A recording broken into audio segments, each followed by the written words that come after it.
Hello, everyone, and welcome to yet another informative session brought to you by Movie. My name is Aditya, and I'm the Corporate Communication Manager at Movie, and I'll be your host for today. Now, to kickstart today's session, I would like to take this opportunity to give you a quick overview about Movie. The movie is headquartered in New York and was founded in 2011 with a vision to disrupt the global video and audio streaming market. Today, we stand as one of the leading players in the streaming platform service space, while our tryst with time has led us to the development of over 9 products, with several more in the pipeline. Now, of these 9 products, our key products offer end-to-end solution to launch your own white-labeled, agile, and scalable streaming OTT and live platforms with zero coding. Moving on to today's topic. Today, we are engaging together to learn more about microservices architecture in the SaaS universe, specifically the OTT streaming arena. Now, video streaming in its various forms of on-demand content, be it live streaming or video on demand, has been growing exponentially over the past few years. In comparison to traditional broadcasting, whose could only be viewed on television, video streaming is omnipresent and viewers can flexibly watch the video contents on various devices, ranging from smartphones to laptops to large smart TV screens. Now, such ubiquity and flexibility are enabled by interweaving multiple technologies such as video compression, cloud computing, content delivery networks, and several other technologies. Now, as video streaming gains more popularity and dominates internet traffic, it is essential to understand the way it operates and the interplay of different technologies that are involved in it. On similar lines, microservices or microservice architecture is an architectural style that enables frequent and reliable delivery of applications. Microservices are a cloud-native architectural approach that typically has their own technology stack, such as the data management model and a database that can communicate with one another via APIs. Now, according to Statista, over 45% of data analytics and business intelligence applications use microservices, while over 37% are either using microservices partially or are currently migrating to it. Now, this brings us to the streaming platform market. Microservices each compose some element of the wider application and communicate over a network. And this approach has been conducive for benefits such as having a smaller and self-contained service that makes it easier for testing than a large monolith architecture. Now, the isolation between these services means that one container having any error will not affect the overall structure. And if backward compatibility is enabled, it allows each service to evolve and move forward relatively independent of each other. Now, breaking up a monolith makes it simpler to scale the aspects of the overall application by simply launching more instances of the service on additional hardware. Now, to take us through the topic, we have Mr. Ratikant Sahu, Director of Engineering Platform at Movie. Mr. Ratikant comes with around 12 years of experience and has been a part of the Movie family since 2014. Starting with the company as a developer, he quickly moved up the corporate ladder owing to his problem-solving skills, fault-finding ability, pro bono inter-team consulting, and hands-on support to the team in demanding situations. Today, as the Director of Engineering Platform, his responsibilities revolve around nurturing and building the Movie products. With this, I would like to welcome Mr. Ratikant and thank him for taking out time for conducting this webinar. Thank you, Mr. Ratikant. Now over to you. Good morning, good evening, and good afternoon, all who have joined across the globe. So today the topic that we are going to discuss is microservices made us fully scalable. So the contents of today's topic are reason to move to microservice and something about microservice that we'll go through, and microservices in streaming platforms, how it has been evolved as one of the primary architecture in the OTT platforms, and its key benefits and conclusion. At the end, we'll discuss about any of your question and answers. The first point is reason to move to microservice. So earlier our application was in a monolith architecture. So where our code base was a single source and our database also was a single database. So it was in MySQL. So all the codes are in a single code base. So gradually our application leads to code complexity, maintenance of cost, time consuming, difficult to find expertise, many of the performance issues, and dependency between many small individual developers. So that is why we thought to move to microservice. And uh, here we'll also talk about what a monolith architecture is and how it behaves and how it looks. So first of all, in any kind of OTT platform, so we have many key modules like video assets, transcoding, subscription and transaction, digital rights management, and we are also keeping various logs, access protection, live streaming, user accounts, and all the data related to any of these modules are saved in a single database. The source code of the website as well as the CMS is also in that same source code. So that is why whenever you are trying to do any change, any modification, or adding any new feature, it has a big impact in terms of the engineering resources as well as the time consumption to deliver anything. Then few organization or few applications are also nowadays following the hybrid architecture, where 90% of their codes or modules has been in a single source code, and a few of them they are using as the services. So in this case, since they are using 90% of the services in the same code base, so it is also not a good architecture to follow. The next thing is microservice architecture. So here, all the modules that are key aspects of any OTT platforms, so we can break it down into smaller services so that their code base will be unique and their database we can segregate, and like each of the services can be deployed independently. So there is no dependency between two services. If we are doing any change in a single service, so it will not impact any other service. So it can be independently developed, it can be independently deployed. So the dependency will not be there. So we can have a smaller team to work in a single service, and they can also do the changes very easily as they have to focus in a very small area. So they can think of adding new features very easily. So the primary modules in OTT platforms are like video assets, transcoding, subscription and transaction, DRM, logs, access protection, live streaming, user accounts, and many more.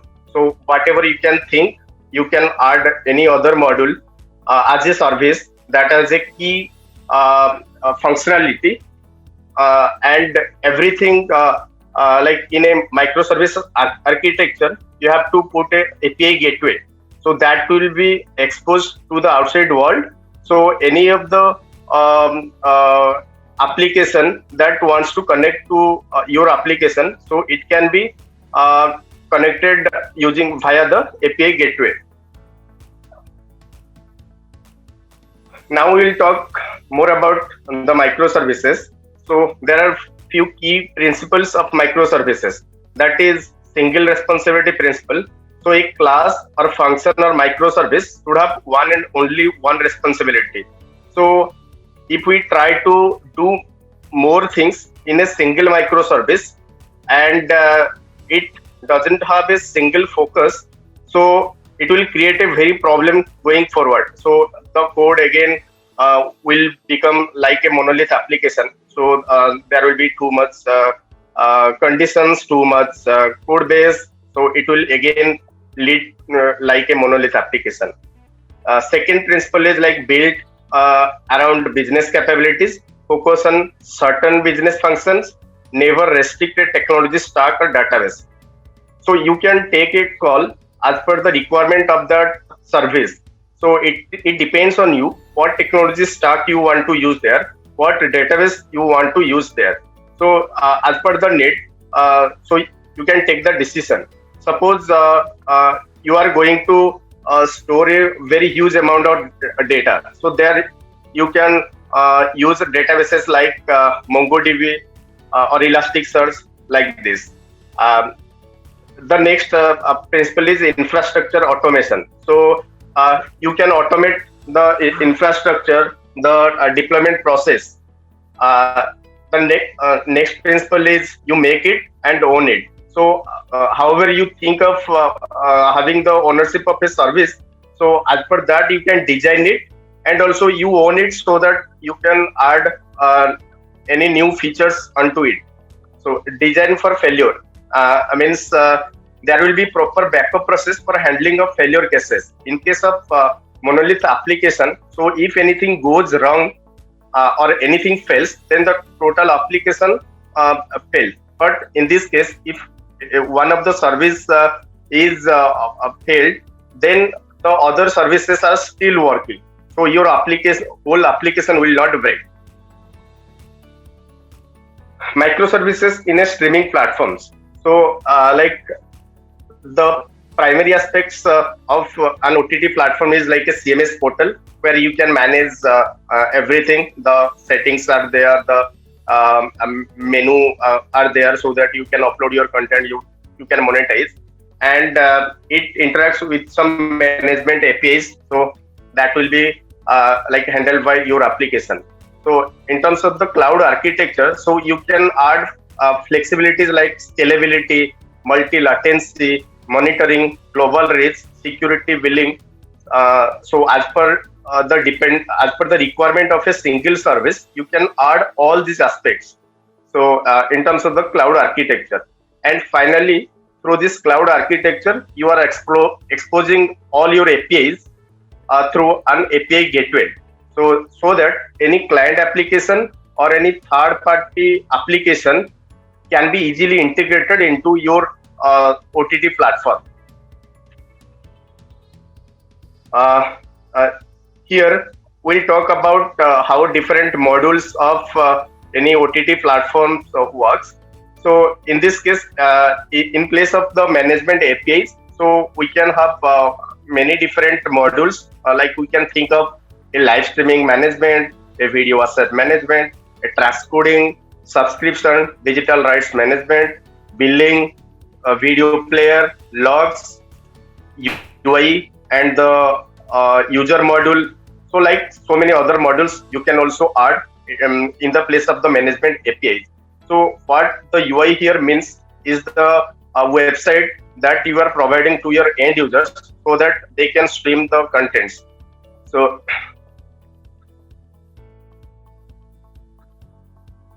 there are many key benefits of microservices. So we have just listed few of them, like best fit tech stack. So engineering can choose the best technology that is suitable for the microservice. So like as I told earlier, in case of a very huge amount of data, so you can use MongoDB application, MongoDB database, or any Elasticsearch database. So in some cases you can also use MySQL, and it is also fairly simple and smaller in size. So suppose the OTT application is in monolith, so the number of codes in the single application is suppose 10 lakhs. After we break it into different pieces, different microservices, so the size will be very, very smaller. So like 1000 line of code in a single service. So like the features can also be broken down. So you have more focus here. So you can afford to experiment with new process, algorithms, business logic, and so on. Since you have a smaller size of application, so you can do all these things very easily. Never restrict a technology stack or database. Selective scalability. So each device can be independently scaled up or scaled down. Suppose if there is a live streaming going on, and you are expecting suppose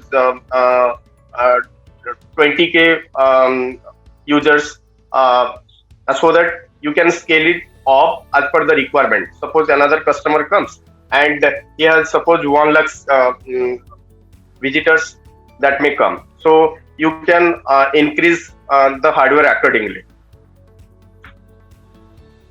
So each service is self-contained and independent deployment modules. So build systems that are organic in nature, means grow literally over a period of time by adding more and more functions to it. Change or upgrade technology for each service individually. Each service can be independently scaled up or down. So in this case, in case of monolith application, so every module has been written in a single piece of programming language. So if you are planning to change the technology stack, then you have to upgrade anything. So you have to again write the whole application from the scratch. But in case of a microservice, so you can change or upgrade a single service. So it will. So you need a smaller size of team, and the time will also be very less. So in terms of conclusion, we are able to provide a stable application. So earlier in case of monolith, so if any syntactical error is there or anything is break, so we are getting the whole application break. So that was a primary concern for us. But now it is very stable. Confidently adding features to different services independently. So we have broken the whole team into very smaller teams. So each team has like 2-3 developers, or as per the module requirement, we can have also a 5 to 10 member in a team, so that they can focus on a single service and they can easily add the features. They can think of adding any new enhancement to that. So the next benefits that we are getting is minimizing the time to fix the issues. In case of a monolith application, where we have to think of many years, so where the changes can affect. But in case of this microservices architecture, so we need very lesser time to fix the issue and deploy it again.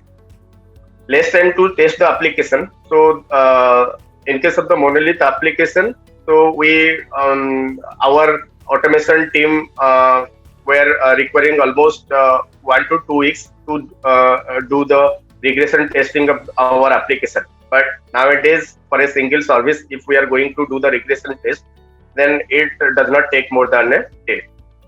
Finally, sleeps peacefully in the night, since our application is stable and it does not break. So that is why it is a very good news for us. Thank you, everyone.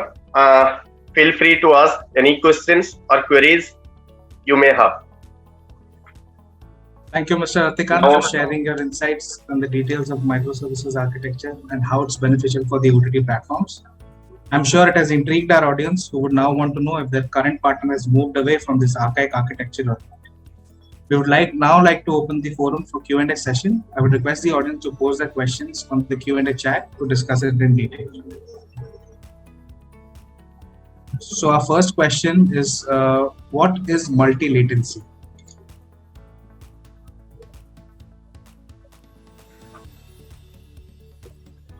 Yeah, so multi-latency is whenever any streaming is going on, so we are facing many delays because of the streaming from various regions.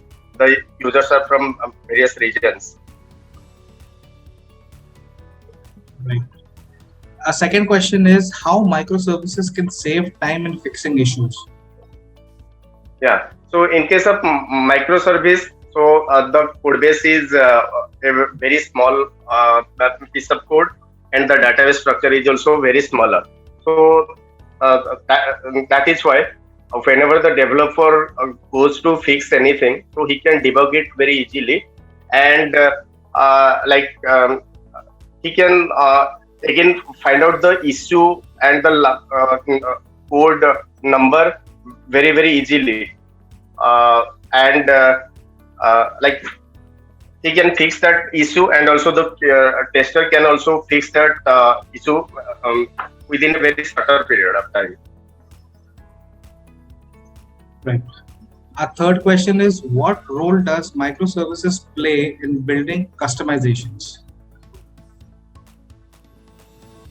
Yeah. So here, the customization can be done in a single service. So as per the requirement, the impact of the changes will be very less. So and the APIs are exposed, and for every functionality we have APIs available. So you can do the customization above the APIs. So by taking the required APIs, you can do the modification, and it will take uh, you can do it very easily. Sure. Another question is there any application downtime while updating build with a bug or a fix? Yeah, so it is a very interesting question. So actually, we are deploying our application through CI/CD. So each application is deployed in a certain time.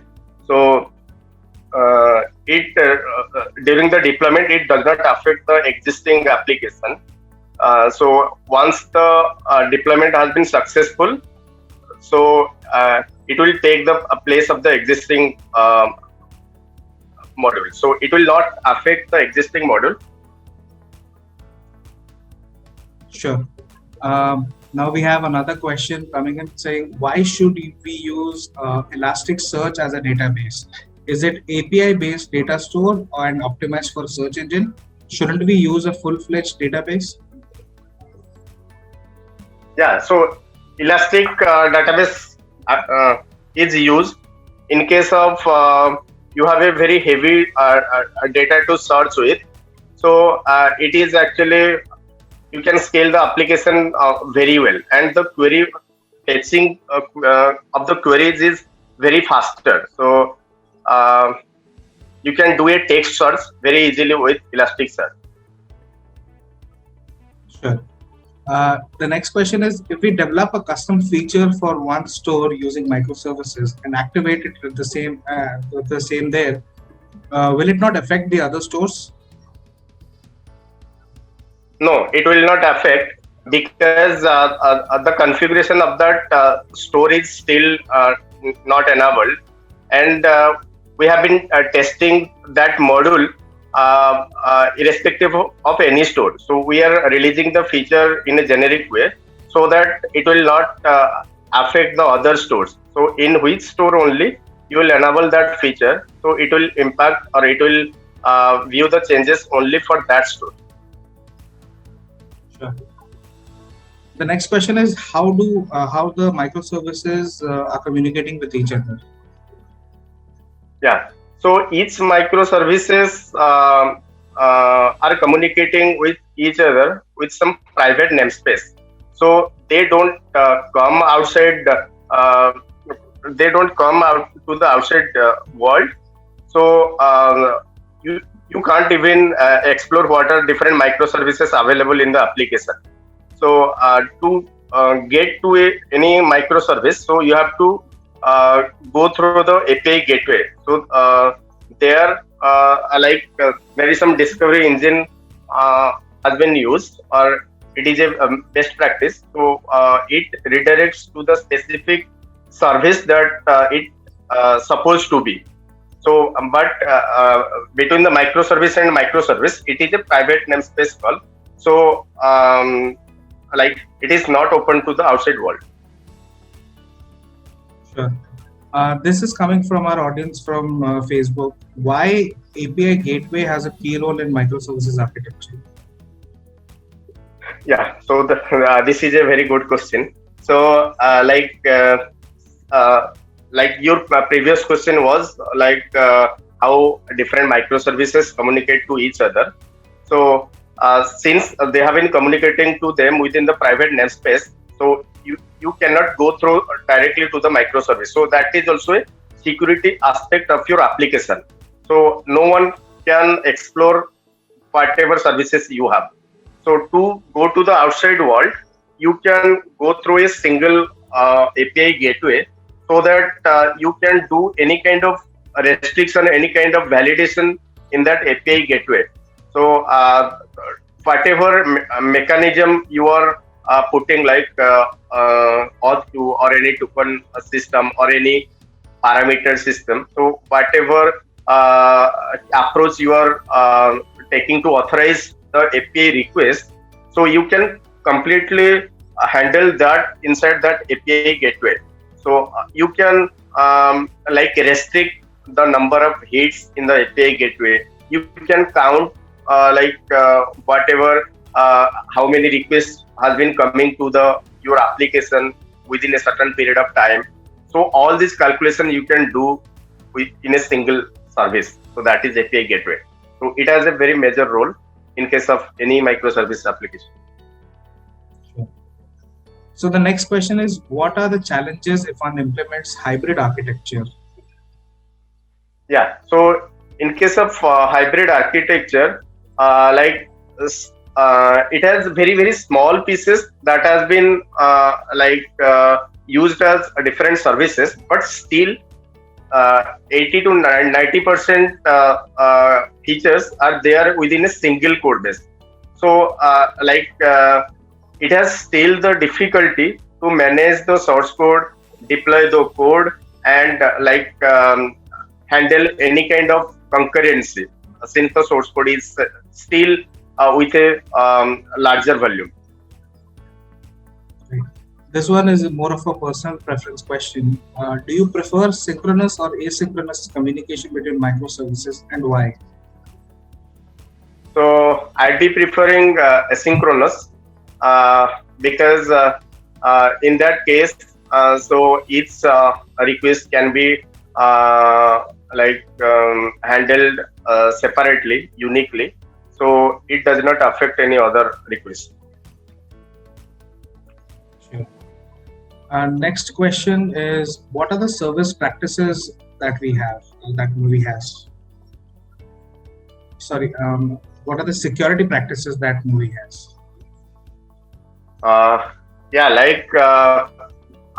We are authenticating any of the requests that has been come to our API. So it has been validated, and the IP has been strictly validated. So if the request source, whatever it has been called, if it is any website or it is any mobile application, so we are also keeping track of that. And unless it is validated in our API gateway, so you cannot access any of the API requests. Right. So we are almost at the end of the session. We'll just answer a few more questions. So one person is asking us, can you provide us ways to get started with microservices? Yes, we can. We can provide that. Sure. If one service has to connect with other service database, so will it be going through the other service, or is there a way to directly communicate? No, the only way to communicate one service to another service should be through API gateway. So you should not directly connect to any other database that has been linked to any other service. So everything should be through API. So that is why, in microservices architecture, everything is handled through the API. So all the requests should be accessed through the API only. Any data you want, so you have to make the API request, not directly calling the database or doing any kind of database connection to any other database. So the final two questions that we are taking is, when we are doing service-to-service communication directly through RPC, then can it be made asynchronous? Yes, it can be. Right. And the last question is, do you use Terraform for IAC? I think in the application communication. No, actually currently we are not using it. So we'll explore more on it. Sure. I think we can answer the rest of the questions if you can send it to us or contact us through our social media platforms. With this, we will close the session. For our audiences who are interested, we are offering a 14-day free trial across our products. If you wish to launch your own global OTT streaming platform, to know more, please log on to our website www.movie.com or reach out to us on our social media platforms. I would like to thank you once again for giving us opportunity to bring you more of such informative and value-adding webinars. Our upcoming webinar will be presented by Mr. Ashay Deshpande, Business Development Lead Movie, on the topic Rising Trends of Multi-Channel Platforms. Now stay tuned for on our various social media channels for more content to track such industry disruptive innovations and keep your market approach updated to the team. Thank you. Until next time.